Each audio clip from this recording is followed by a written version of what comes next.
حضرت ابو امامہ رضی اللہ تعالی عنہ روایت کرتے ہیں کہ رسول اللہ صلی اللہ علیہ وسلم نے فرمایا، علیکم بقیام اللیل فإنہ دأب الصالحین قبلکم وہو قربۃ لکم الی ربکم ومغفرۃ للسیئات ومنہاۃ عن الاثم۔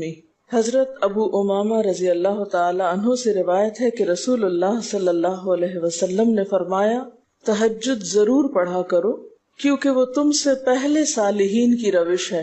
یعنی یہ نماز صرف امت مسلمہ کے لیے نہیں بلکہ ہم سے پہلے دیگر امتوں کے جو نیک لوگ گزرے ہیں ان کی روش بھی یہی ہے، اور تمہارے لیے اپنے رب کے قرب کا وسیلہ ہے۔ یعنی تہجد وسیلہ ہے کس کا؟ اللہ کا قرب حاصل کرنے کا، اور گناہوں کے مٹنے کا ذریعہ ہے، اور مزید گناہوں سے بچنے کا سبب ہے۔ یعنی پچھلے گناہوں کے صاف ہونے کا ذریعہ، نمبر 3 مزید گناہوں سے بچنے کی طاقت انسان کو نصیب ہوتی ہے اس کے ذریعے، یعنی گناہوں سے روک بنتا ہے۔ یہ روایت جو ہے ابن خزیمہ کی ہے۔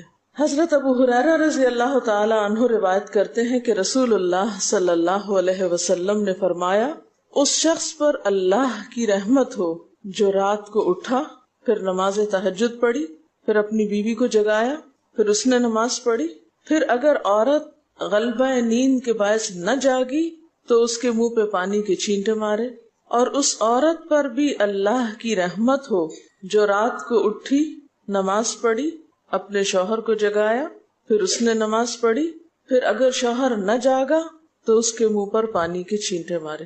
برابر کی بات ہے، دونوں کے لیے اجر بھی برابر کا ہے اور دونوں کو حق بھی برابر کا ہے جگانے کا، اور دونوں کو پانی کا چھینٹا مارنے کا بھی حق ہے، اور اس میں کسی کی بھی بے عزتی کی بات نہیں۔ یعنی عورت اگر ایسا کرے اپنے شوہر کے ساتھ تو وہ اس کی طرف سے کوئی روڈنس نہیں ہوگی، کیونکہ عام طور پر جب کسی کو نیند کی حالت میں جگایا جاتا ہے اور خصوصاً اگر اس پہ پانی پھینک دیا جائے تو وہ کیا سمجھتا ہے کہ اس کی بہت بے عزتی ہو گئی یا اس کے ساتھ بہت برا کیا گیا، اور عموماً لوگ اس وقت بہت غصے کا مظاہرہ پھر کرتے ہیں کہ کیوں جگایا جا رہا ہے۔ حضرت ابو ہریرہ رضی اللہ تعالی عنہ کہتے ہیں کہ رسول اللہ صلی اللہ علیہ وسلم فرماتے تھے، فرض نماز کے بعد سب نمازوں سے افضل تہجد کی نماز ہے۔ یعنی فرائض بہرحال افضل ہے اور نوافل میں سب سے افضل تہجد کی نماز۔ رسول اللہ صلی اللہ علیہ وسلم نے فرمایا، جب انسان سوتا ہے تو شیطان اس کے سر کی گدی پر 3 گریں لگاتا ہے اور کہتا ہے کہ رات بڑی لمبی ہے، اس کو تھپکی دیتا ہے اور کہتا ہے لمبی رات ہے، ابھی سوئے رہو، ابھی ٹائم ہے، ٹھہر کے اٹھنا، یعنی اس کو سلائے رکھتا ہے۔ اگر وہ بیدار ہو کر اللہ کا ذکر کرے، یعنی آنکھ کھلے اور اللہ کا ذکر کو شروع کر دے تو ایک گرہ کھل جاتی، شیطان کے پھندے سے انسان آزاد ہونے لگتا ہے۔ اگر وضو کرے تو دوسری گرہ کھل جاتی، اگر نماز پڑھے تو تیسری گرہ کھل جاتی، اور وہ شادمان اور پاک نفس ہو کر صبح کرتا ہے۔ یعنی جو شخص صبح نماز کے وقت پر، تہجد کے وقت یا پھر کم از کم فجر کے وقت اٹھ جاتا ہے، اللہ کا ذکر کرتے ہوئے وضو کرے اور پھر نماز پڑھ لے، سورج نکلنے سے پہلے پہلے یہ کام کر لے تو وہ ایک مطمئن شخص کی طرح اٹھتا ہے، ورنہ اس کی صبح خبیث اور سست نفس کے ساتھ ہوتی۔ عام طور پر ہم اطمینان کی تلاش میں رہتے ہیں، سکون کی تلاش میں رہتے ہیں، اور یہ سوچتے ہیں کہ ہمیں ڈپریشن ہے یا ہمارے اندر ایک غم ہے، تو ہم اس کے اسباب نہیں جانتے کہ سبب کیا ہے۔ ان کے اسباب میں سے ایک بڑا سبب شیطان کی گرفت میں ہونا ہے، اور شیطان اپنی گرفت ویسے تو دن کے وقت بھی انسان پر رکھتا ہے، لیکن خصوصاً رات کے وقت جب انسان سو جاتا ہے تو وہ نہیں چاہتا کہ سوتا ہوا اٹھے انسان، اور اگر انسان ہمت کر کے اٹھ جاتا ہے، ذکر کرتا ہے، وضو کرتا ہے اور نماز پڑھ لیتا ہے تو یہیں سے اطمینان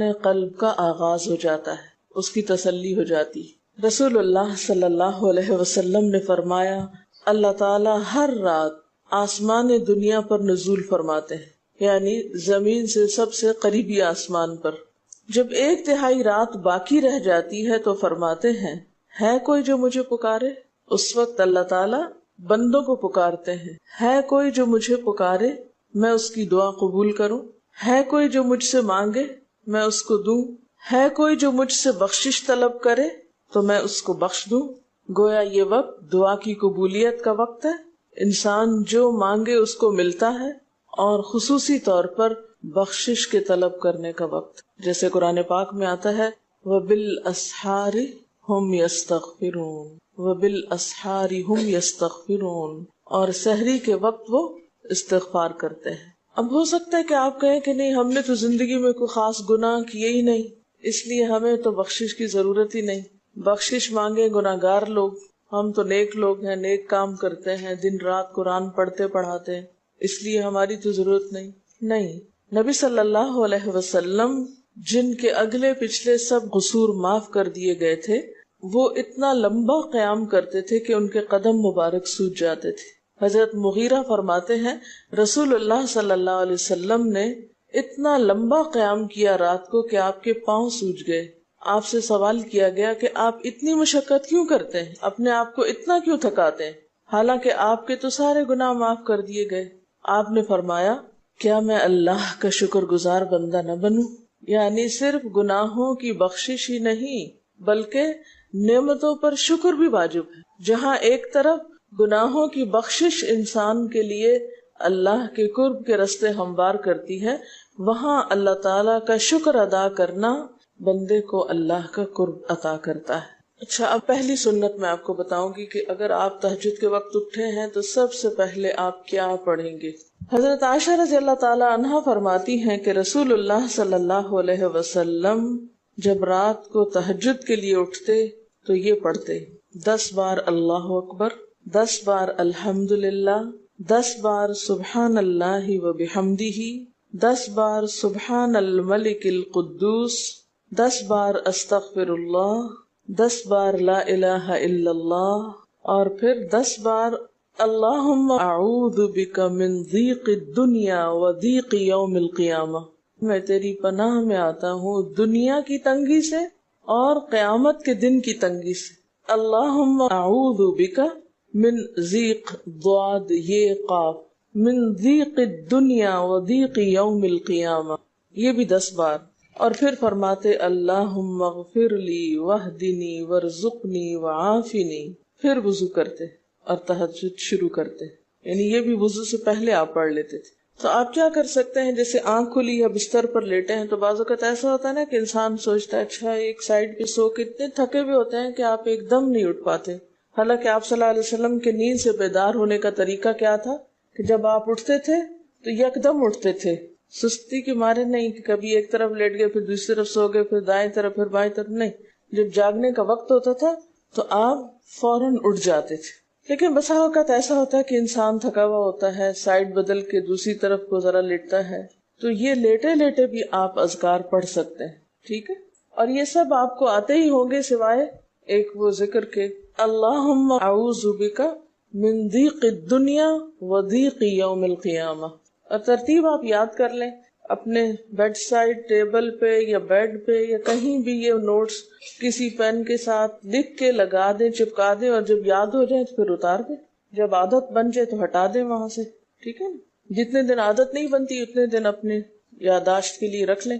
اسی طرح نیند سے اٹھ کر لا الہ الا اللہ وحدہ لا شریک لہ لہ الملک ولہ الحمد وہو علی کل شیء قدیر الحمد للہ وسبحان اللہ واللہ اکبر ولا حول ولا قوۃ الا باللہ، یہ بھی پڑھ سکتے ہیں. اچھا، ضروری نہیں کہ سب کچھ ایک ہی دن میں پڑھ لیں، یہ بھی آپ کر سکتے ہیں کہ ایک دن میں ایک چیز پڑھ لیں، دوسرے دن دوسری پڑھ لیں، تیسرے دن تیسری پڑھ لیں. ٹھیک ہے نا، اور اگر ساری ایک دن بھی پڑھنا چاہیں، دیکھیں وقت کی بات ہے نا. ہو سکتا ہے اس وقت عمر کے اس حصے میں آپ پہ بہت ذمہ داریاں ہوں، آپ یہ سب کچھ نہ پڑھ سکتے ہوں، لیکن زندگی کا ایک ایسا وقت بھی آتا ہے جب انسان بوڑھا ہو جاتا ہے، جب اس کے اوپر باقی ذمہ داریاں کم ہو جاتی ہیں، پھر نیند بھی کم ہو جاتی ہے، پھر زیادہ عبادت کا موقع ملتا ہے. تو ایسے میں جب انسان کے پاس عبادت کے لیے وقت اور موقع زیادہ ہو تو پھر یہ ساری چیزیں بھی پڑھ لیں. ٹھیک ہے نا. پھر اسی طرح یعنی یہ جو روایت ہے کہ جس میں آپ صلی اللہ علیہ وسلم نے فرمایا جو شخص نیند سے جاگے، اور یہ تہجد کے وقت ہی نہیں، اگر فجر کے لیے بھی آپ اٹھ رہے ہیں تو یہ دعا پڑھ سکتے ہیں، لا الہ الا اللہ وحدہ لا شریک لہ، اور پھر الحمدللہ و سبحان اللہ واللہ اکبر ولا حول ولا قوت الا باللہ، پھر کہے اللہم اغفر لی، پھر کیا پڑھے اللہم اغفر لی، یا کوئی اور دعا کرے تو قبول ہوگی، اور اگر وضو کر کے نماز پڑھے تو وہ بھی قبول کی جائے گی۔ صبح اٹھتے ہی اللہ کی تعریف۔ اور آپ کو معلوم ہے کہ یہ جو چوتھا کلمہ ہے نا، لا الہ الا اللہ وحدہ، اس کو دعا بھی کہا گیا، حالانکہ اس میں صرف اللہ تعالیٰ کی حمد و ثنا ہے، اور یہ یوم عرفہ کی دعا ہے۔ حدیث میں آتا ہے کہ مجھے اور مجھ سے پہلے انبیاء کو اس دن کی جو بہترین دعا سکھائی گئی، یعنی یوم عرفہ کی دعا، لا الہ الا اللہ وحدہ لا شریک لہ، حالانکہ اس میں مانگنے کی تو کوئی چیز ہی نہیں، صرف اللہ کی حمد و ثنا ہے۔ جیسے حضرت ایوب علیہ السلام نے کہا تھا انی مسنی الضر وانت ارحم الراحمین، مانگا کچھ نہیں، انت ارحم الراحمین، انت ارحم الراحمین۔ اللہ تعالیٰ کی تعریف کر کے، اللہ تعالیٰ کے نام کے ساتھ اس کو اگر انسان پکار لیتا ہے تو یہ بھی اس کے لیے بہت کافی۔ ایک اور روایت میں آتا ہے رسول اللہ صلی اللہ علیہ وسلم جب تہجد کے لیے اٹھتے، یعنی آپ ایک مرتبہ اٹھے، یعنی جو صحابی روایت کرتے ہیں، تو آپ نے بیٹھنے کے بعد آسمان کی طرف نظر کر کے سورۃ آل عمران کی آخری 11 آیات 190 سے لے کر 200 تک 11 آیتیں یہ پڑھی، ان فی خلق السماوات سے لے کر بالکل آخر تک۔ یعنی ضروری نہیں کہ کھڑے ہو کر آپ آسمان کی طرف دیکھیں، آپ اٹھے ہیں، چارپائی پہ بیٹھے ہوئے ہیں، ابھی وضو کے لیے نہیں گئے، بیٹھ کے آسمان کی طرف دیکھ کے پڑھ کے پھر اٹھ سکتے ہیں۔ اب اس میں آپ دیکھیں نا کہ انسانی نفس کی بھی ایک رعایت ہو جاتی ہے، لیٹے لیٹے آپ نے ایک ذکر پڑھ لیا، بیٹھ کے آپ نے دوسرا پڑھ لیا، پھر آپ وضو کو چلے گئے، تو اس میں وہ جو ایک طبیعت کی کسل مندی ہوتی ہے وہ بھی ساتھ ساتھ اللہ کے ذکر سے دور ہوتی جاتی ہے، اور ایک سٹیپ کے بعد دوسرا سٹیپ لینا بھی آسان ہو جاتا ہے۔ اچھا، اس میں آپ دیکھیں حکمت کیا ہے کہ آپ صلی اللہ علیہ وسلم نے کیا فرمایا کہ آسمان کی طرف دیکھ کے پڑھا جائے تاکہ اچھی طرح آنکھیں کھل جائیں۔ تو زبانی یاد کرنے کا مطلب یہ نہیں کہ آپ آنکھیں بند کر کے سوئے سوئے پڑھیں، کیونکہ بعض اوقات ایسا ہوتا ہے نا، آنکھ کھلتی ہے، ذکر شروع کرتے ہیں اور پھر پتہ ہی نہیں چلتا اور ذکر آدھے میں رہ جاتا ہے اور سو چکے ہوتے ہیں۔ اور پھر اگر آپ کو زبانی یاد نہیں ہوگی نا، دیکھ کے پڑھیں گے تو وہ الماری کی طرف ہی دیکھتے رہیں گے، آسمان کی طرف نہیں دیکھ سکیں گے، تو پھر سنت پوری نہیں ہو سکے گی۔ اور اسی طرح حضرت ابن عباس روایت کرتے ہیں کہ جب رسول اللہ صلی اللہ علیہ وسلم رات کو تہجد کے لیے کھڑے ہوتے تو اللہ پر تکبیر تحریمہ کے بعد یہ دعا پڑھتے، اللہم لک الحمد انت قیم السماوات والارض ومن فیہن ولک الحمد لک ملک السماوات والارض ومن فیہن ولک الحمد انت نور السماوات والارض ولک الحمد انت ملک السماوات والارض ولک الحمد انت الحق ووعدک الحق ولقاؤک حق وقولک حق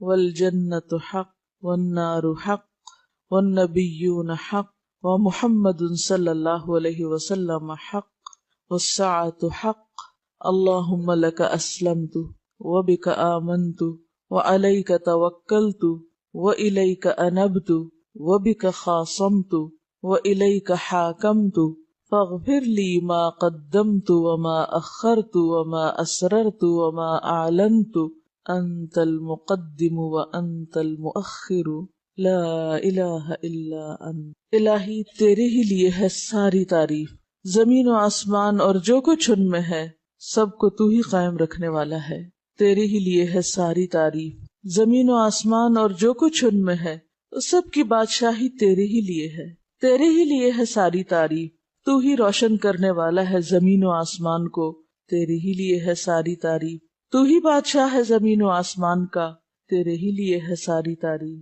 تو حق ہے، تیرا وعدہ حق ہے، تیری ملاقات حق ہے، تیرا کلام حق ہے، جنت حق ہے، جہنم حق ہے، تمام انبیاء حق ہیں اور محمد صلی اللہ علیہ وسلم حق ہیں، قیامت حق ہے۔ الہی میں تیرے سامنے جھک گیا، میں صرف تیرے ساتھ ایمان لایا، میں نے صرف تجھی پر بھروسہ کیا، میں نے صرف تیری طرف رجوع کیا، صرف تیری ہی مدد سے دشمنوں سے جھگڑتا ہوں، میں نے صرف تجھے ہی اپنا حاکم مانا، سو تو میرے اگلے پچھلے اور ظاہر و پوشیدہ اور جنہیں تو مجھ سے زیادہ جانتا ہے سارے کے سارے گناہ معاف کر دے، تو ہی آگے کرنے والا ہے، تو ہی پیچھے ڈالنے والا ہے، تیرے سوا کوئی سچا معبود نہیں ہے۔ یہ جو دعا استفتاح ہے تہجد کے وقت کی یہ باہر نہیں، نماز کے اندر پڑھنے کی دعا ہے. ہم دعا مانگتے ہیں اللہم اجعلنی لک ذکارا لک شکارا. ان دعاؤں کے پڑھے بغیر ذکار کیسے بن سکتے ہیں؟ ذکار کا صیغہ تو فعال کے اوپر ہے نا، بہت زیادہ ذکر کرنے والا. والذاکرین اللہ کثیرا والذاکرات. تو ذاکرات کیسے بن سکتے ہیں جب تک کہ یہ دعائیں زبانی نہ آتی ہوں اور اپنے وقت پر نہ پڑھی جاتی ہوں. ویسے بھی ذکر بہت اچھی چیز ہے، لیکن جو مسنون ذکر ہے اور جو نبی صلی اللہ علیہ وسلم کے طریقے کے مطابق ہے، جو اطمینان قلب اور خوشی اس وقت اس کام کو اس طریقے پہ کر کے نصیب ہوتی ہے، وہ اس کے علاوہ نہیں ہوتی. اگرچہ اس سے خوشی ہوتی ہے لیکن اس طرح کی نہیں نصیب ہوتی، اس طرح کا اطمینان نہیں ہوتا. آپ تجربہ کر کے دیکھ لیں، سنت کے مطابق زندگی گزارنا اور اپنی مرضی کے مطابق زندگی گزارنا، یہ دو مختلف لائف سٹائلز ہیں، دو مختلف طریقہ ہے زندگی ہیں. دونوں کا امپیکٹ فرق ہوتا ہے، اثرات فرق ہوتے ہیں. اور یہ نہیں کہ یہ کوئی بہت مشکل عمل ہے، بہت مشکل کوئی نہیں ہے، ہم کر سکتے ہیں. لیکن بات یہ ہے کہ ہم کرنے کی کوشش کریں، ارادہ تو کریں. پہلے تو آپ اپنے آپ سے یہ پوچھیں ارادہ بھی کیا کہ نہیں، کیونکہ اگر ارادہ ہو گیا نا تو کام بھی ہو جائے گا. مشکل یہ ہے کہ ہم جب کوئی ایسا کام سنتے تو پھر سوچتے نہیں ہمارا تو حالات اتنے کٹھن ہیں کہ یہ عمل ہمارے لیے نہیں، ویسے بھی نفل ہے، کوئی بات نہیں، نہ بھی ہو سکا تو کیا ہے، یہی کہہ کے ہم چھوڑ دیتے ہیں چیزوں کو کہ نہیں. لیکن میں سمجھتی ہوں کہ جو عمر آپ بچیوں کی خاص طور پر اس وقت اس عمر کو غنیمت سمجھے اور اس میں آپ نے جو کچھ اب یاد کر لیا، عادت ڈال لی، وہ اگلی زندگی میں شدید مصروفیت کے باوجود بالکل عادت ثانیہ ہو جائے گی، ایک روٹین ہو جائے گی اور آپ کو مشکل نہیں ہوگی. لیکن اگر اب نہیں عادتیں ڈالی، کل کو یا نئے سرے سے عادت ڈالنا بہت مشکل ہوگا. سنت مشکل نہیں ہے، صرف یہ ہے کہ ارادے، نیت اور پھر کوشش کی ضرورت ہے. کر لیں گے تو ہو بھی جائے گا، آخر کرنے والے کرتے ہی ہیں. لیکن جب پہلے ہی سے سوچ لیتے نہیں بڑا مشکل، تو اللہ والے کرتے ہیں اور وہ تو نیک لوگوں کا کام ہے. ہم تو نہ اللہ والے ہیں اور نہ ہی نیک ہیں، تو کیوں نہیں ہے، ہو جائے. اب آپ صلی اللہ علیہ وسلم کے تہجد کی کیفیت کیا تھی؟ حضرت ابو ذر کہتے ہیں کہ رسول اللہ صلی اللہ علیہ وسلم نے تہجد میں اتنا قیام کیا کہ اس ایک آیت کو پڑھتے پڑھتے صبح کر دی. ایک آیت پڑھتے پڑھتے صبح کر دی. کون سی آیت تھی وہ؟ ان تعذبہم فانہم عبادک وان تغفر لہم فانک انت العزیز الحکیم. ایک آیت کو اتنی دفعہ پڑھا اور پڑھتے رہے اور پڑھتے رہے اور پڑھتے رہے، اسی میں صبح ہو گئی. تو طویل قیام جو ہے ضروری نہیں کہ وہ صرف کس وقت ہو، کوئی لمبی سورت پڑھ کے ہی، چھوٹی سورت بھی ہو سکتی ہے، لیکن روح کے ساتھ، شعور کے ساتھ اگر آپ دوہرا کے بھی پڑھیں.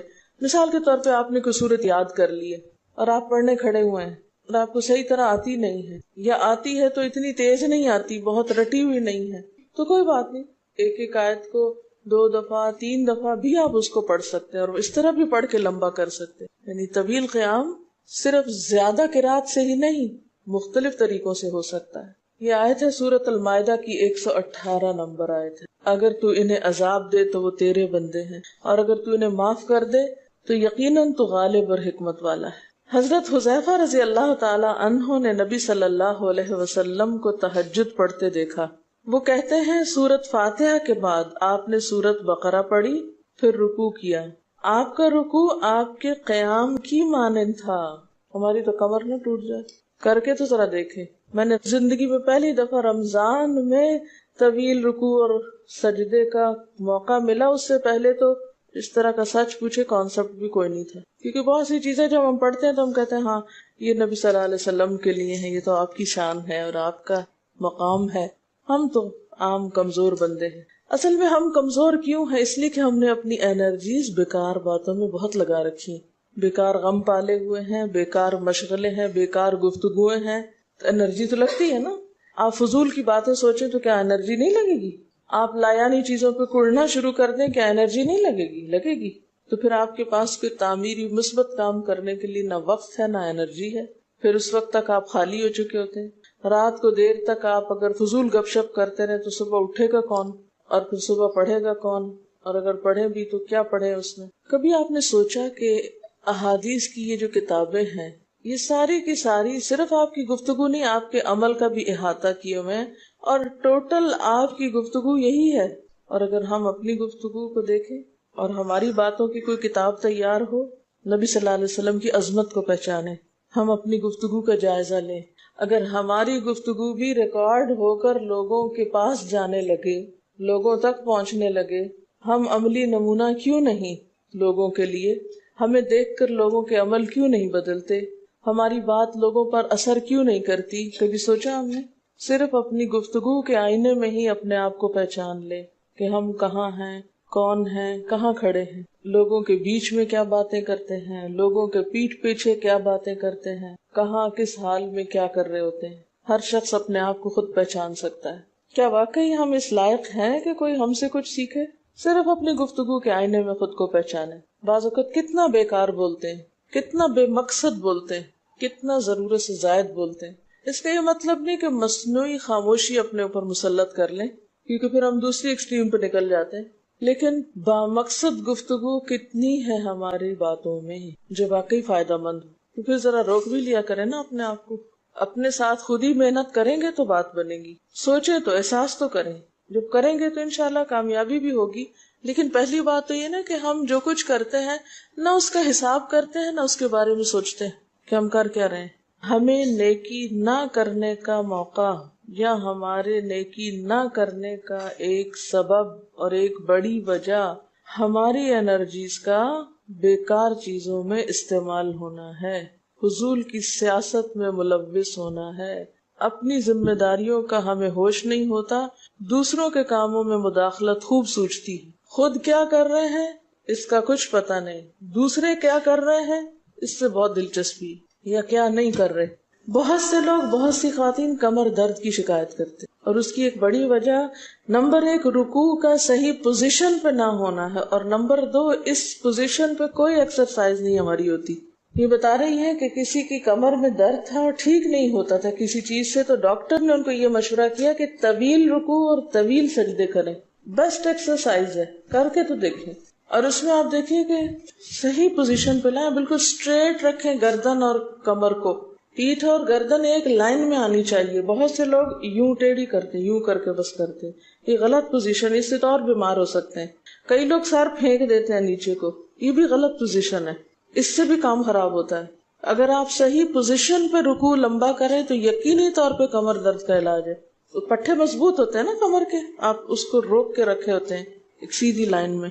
2 فیٹ کے درمیان کا فاصلہ بھی بہت معتدل رکھیں، نہ تو بہت قریب رکھیں اور نہ بہت کھلا رکھیں، بالکل معتدل، جس میں آپ آرام سے سکون سے کھڑے ہو سکیں اور آپ کا بیلنس قائم رہے۔ بیلنس کو قائم کرنا بے حد ضروری، ٹھیک ہے۔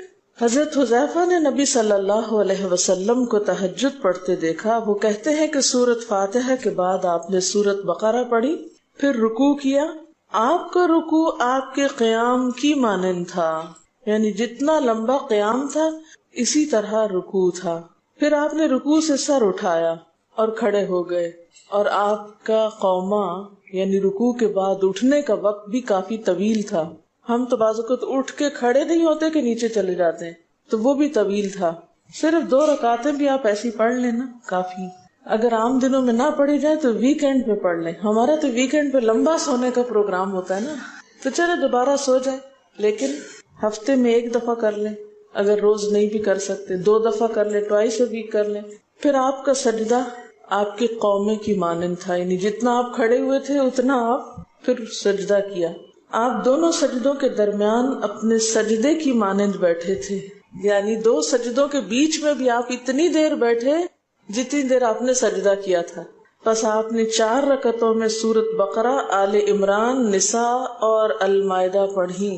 ہمیں اگر خود نہیں بھی آتی اور کوئی پڑھانے والا اتنی لمبی 1 دفعہ بھی تراویح کوئی پڑھا دے یا کوئی نفل پڑھا دے تو ہم دوسری دفعہ اس کے پاس نہ پڑھیں۔ تقریباً 7.25 پارے بنتے ہیں، جس کو 1 منزل کہا جاتا ہے۔ ایک دن کے تہجد میں آپ نے اتنا پڑھا، اور یہ تو قرآن کی قرات تھی، لیکن بیچ کے وقفوں میں تسبیحات اور اللہ کی تعریف اور حمد و ثنا اور ذکر، یہ آپ پر بس تھا۔ یہ وہی کر سکتا ہے جس کو واقعی اللہ سے حقیقی محبت ہو، صرف دعوے کی حد تک نہیں۔ میں کہتی ہوں چلے روزانہ نہ صحیح، ہفتے میں ایک بار، ہفتے میں نہیں، مہینے میں ایک بار، مہینے میں نہیں تو سال میں، رمضان میں، کسی موقع پر کچھ تو اللہ سے تعلق آئے، کچھ تو قرب پائے. ہر شخص کے بس میں نہیں کہ ہر روز ایسی عبادت کرے، کیونکہ اللہ کے رسول صلی اللہ علیہ وسلم کا بہرحال مقام کچھ اور تھا، لیکن کچھ شوق، کچھ حسرت، کچھ تو دل میں ہونا ہی چاہیے، کوئی نیت، کوئی ارادہ، کوئی عزم، اور پھر اس کے لیے کوشش. تو وقت بچے گا کچھ آپ کے پاس فالتو باتوں کے لیے، فضول چیزوں کے لیے، کچھ سوچنے کے لیے، ٹینشن کے لیے بچے گا کچھ؟ سب کچھ بھاگ جائے گا، کچھ بھی نہیں بچے گا. کیونکہ ان عبادی لیس لک علیہم سلطان، میرے بندے ان پہ اے شیطان تیرا کوئی زور نہیں چلتا. بس چلتا ہی نہیں ان پہ تیرا، سارا زور ہی ان پہ چلتا ہے جو فالتو ہوتے ہیں. فالتو ذہن جو ہوتا ہے وہ شیطان کا گھر ہوتا ہے. حضرت حذیفہ بیان کرتے ہیں کہ میں ایک رات آپ صلی اللہ علیہ وسلم کے ساتھ نفلی نماز میں شریک ہو گیا. آپ نے سورۃ بقرہ شروع کر دی. میں نے سوچا کہ آپ 100 آیات پڑھ کر رکوع میں چلے جائیں گے، مگر آپ پڑھتے گئے. میں نے خیال کیا کہ سورۃ بقرہ کو 2 رکعتوں میں پڑھیں گے، لیکن آپ پڑھتے رہے. آپ نے سورۃ بقرہ ختم کر کے سورۃ نساء شروع کر دی، پھر ختم کر کے آل عمران پڑھنی شروع کر دی، اس کو بھی ختم کر دیا. آپ نہایت آہستگی سے پڑھتے جاتے تھے. جب ایسی آیت تلاوت کرتے جس میں سبحان اللہ کہنے کا حکم ہوتا ہے، جیسے سبح بحمد ربی جیسے مثال کے طور پر، تو سبحان اللہ کہتے. اگر کچھ مانگنے کا ذکر ہوتا تو سوال کرتے، اگر پناہ مانگنے کا ذکر ہوتا تو اعوذ باللہ پڑھتے. اس حدیث سے یہ بھی پتہ چلتا ہے کہ سورتوں کی ترتیب ضروری نہیں، کیونکہ آپ نے پہلے النساء پڑھی پھر آل عمران پڑھی. یہ جو ہر وقت لوگ پیچھا کیے رکھتے ہیں نا، بعض اوقات تو بہت ضد کرتے ہیں کہ آپ نے پہلی رکعت میں یہ پڑھائی تھی تو دوسری میں یہ کیوں پڑھا دی. یہ تو سنت میں ملتا ہے کہ پہلی رکعت طویل ہے دوسری کے مقابلے میں، لیکن یہ لازم نہیں کہ جو پہلی میں پڑھے اس کے بعد آگے والی صورتوں میں سے پڑھے، پیچھے والی بھی سے نہیں پڑھ سکتے. رسول اللہ صلی اللہ علیہ وسلم نے عبداللہ بن عمرو سے کہا، مجھے بتلایا گیا ہے کہ تم ساری رات نفل پڑھتے اور دن کو روزہ رکھتے ہو. اگر تم ایسا کرو گے تو تمہاری آنکھ کمزور اور طبیعت سست ہو جائے گی. یعنی ہر روز روزہ اور ہر رات جگراتا تمہاری جان اور تمہارے بال بچوں کا بھی تم پر حق ہے. اس لیے روزہ رکھو اور افطار بھی کرو، اور رات کو قیام کرو اور سو بھی.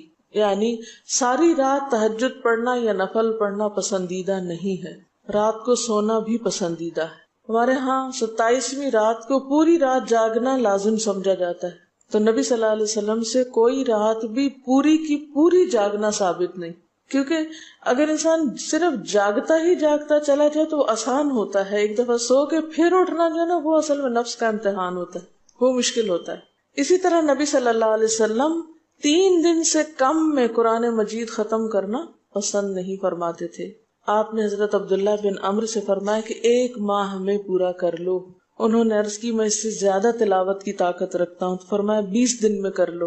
ان کا میں اس سے زیادہ کی طاقت رکھتا ہوں، فرمایا 7 دن میں ختم کر لیا کرو، اس سے زیادہ کی اجازت نہیں. یعنی وہ ایک منزل کر کے. صحابہ کرام چونکہ اس زمانے میں مصحف اس طرح تھوڑی چھپے ہوئے تھے کہ کتابوں کی شکل میں ہوں، جو قرآن تھا لوگوں کے سینوں میں تھا، یاد کیے ہوئے تھے، اور وہ یاد کیا ہوا کہیں صبح کے وقت الگ بیٹھ کے نہیں پڑھا کرتے تھے. وہ کہاں پڑھتے تھے؟ تہجد میں نماز کے اندر پڑھا کرتے تھے.